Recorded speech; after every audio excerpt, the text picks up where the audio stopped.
বিসমিল্লাহির রহমানির রহিম। আজ আমরা 4টি গুরুত্বপূর্ণ আমলের কথা জানব, যা আপনার ইবাদতকে আরও অর্থবহ করে তুলবে ইনশাআল্লাহ। নামাজে মন বসাতে হলে প্রথমত নামাজের আগে দুনিয়ার চিন্তা সরিয়ে রাখুন। দ্বিতীয়ত প্রতিটি আয়াতের অর্থ বুঝে পড়ুন, তাহলে আল্লাহর সাথে সংযোগ অনুভব করবেন। ছোট ছোট দোয়ায় লুকিয়ে আছে বিশাল শক্তি।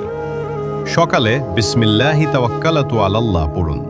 এই একটি দোয়াই আপনাকে সারাদিন আল্লাহর হেফাজতে রাখবে। অজুতে অনেকেই কনুই ও গোড়ালি পুরোপুরি ধোয়েন না, এটি একটি সাধারণ ভুল। আর নামাজে রুকু সিজদায় তাড়াহুড়া করবেন না, প্রতিটি রুকন ধীরে ও পূর্ণভাবে আদায় করুন। জান্নাতের পথ কঠিন নয়।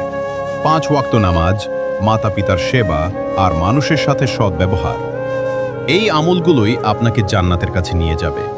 আল্লাহ আমাদের সবাইকে সঠিক আমলের তৌফিক দান করুন।